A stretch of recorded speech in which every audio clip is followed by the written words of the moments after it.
ഹിൽഫുൽ ഫുലൂൽ എന്ന ഉടമ്പടി കേട്ടിട്ടില്ലേ?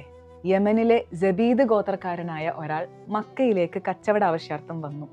ആസിബിന് വായിൽ എന്ന് പറയുന്ന വ്യക്തി അയാളിൽ നിന്ന് ആ ചരക്കുകൾ വാങ്ങാൻ നിൽക്കുകയാണ്. പക്ഷേ അയാൾക്ക് കൊടുക്കാമെന്നേറ്റ തുക പൂർണ്ണമായി കൊടുക്കാൻ ആസിബിന് വായിൽ തയ്യാറാവുന്നില്ല. പരാതിയുമായി അയാൾ ഖുറൈശി നേതാക്കളെ ഒക്കെ ചെന്ന് കണ്ടു. ആസിന്റെ സ്വാധീനം ആലോചിച്ചിട്ടാവട്ടെ അവരൊന്നും അയാളെ സഹായിക്കുകയും ചെയ്തില്ല. അങ്ങനെ വന്നപ്പോൾ ആ മനുഷ്യൻ അബൂ ഖുബൈസ് എന്ന് പറയുന്ന പർവ്വതത്തിൽ കയറി നിന്ന് ഒരു കവിത ആലാപിക്കുകയുണ്ടായി. ദൂരെ നിന്ന് വന്ന ഒരാളെ ആക്രമിക്കുന്ന നാടാണോ ഇത്? ഇവിടെ മനുഷ്യത്വമുള്ളവർ ആരുമില്ലേ എന്നൊക്കെയായിരുന്നു അതിന്റെ സാരം. അയാളുടെ പരിഭവം നിറഞ്ഞ കവിത ആദ്യമായി എത്തിയത് നബി സല്ലല്ലാഹു അലൈഹി വസല്ലമയുടെ അമ്മാവന്മാരിൽ ഒരാളായ, പ്രവാചകത്വത്തിന് മുമ്പ് മരണപ്പെടുകയും ചെയ്തിട്ടുള്ള സുബൈർ ഇബ്നു അബ്ദുൽ മുത്തലിബിന്റെ കാതുകളിലായിരുന്നു.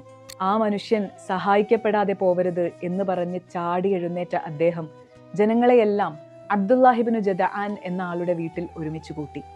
മക്കയിൽ ഒരാൾ പോലും ആക്രമിക്കപ്പെടരുതെന്ന് പറയുന്ന ഹിൽഫുൽ ഫുലൂൽ എന്ന ഉടമ്പടി ചെയ്യുകയും ആസിബിന് വായിലിനെ കൊണ്ട് അയാളുടെ തുക മുഴുവനായും നൽകിക്കുകയും ചെയ്തു.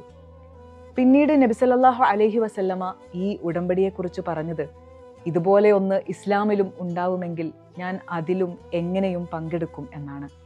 അഥവാ അമുസ്ലിങ്ങളായ ഒരു സംഘം ആക്രമിക്കപ്പെട്ടവന്റെയോ അശരണരുടെയോ സഹായത്തിന് വേണ്ടി വിളിച്ചാൽ ആ വിളിക്ക് ഉത്തരം നൽകാൻ ഒട്ടും അമാന്തിക്കില്ല എന്നർത്ഥം.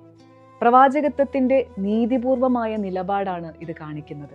തൻ്റേതല്ലാത്ത വിശ്വാസം പിന്തുടരുന്നവരുടെ നല്ല നടപ്പുകൾ നല്ല കണ്ണുകളോടെ നോക്കിക്കാണുക എന്നത് ഒരിക്കലും വിശ്വാസിയുടെ ഈമാൻ നഷ്ടപ്പെടുത്തുന്ന കാര്യമല്ല. മറിച്ച് അങ്ങനെ ചെയ്യാനാണ് നമ്മളോടുള്ള ദൈവകൽപ്പന. എല്ലാ ദൈവിക മതങ്ങളും ഊട്ടിയുറപ്പിക്കാൻ ശ്രമിച്ചതും പ്രവാചകന്മാരെല്ലാം പ്രവർത്തിച്ചതും ആ ഒരു ലക്ഷ്യത്തിലാണ്.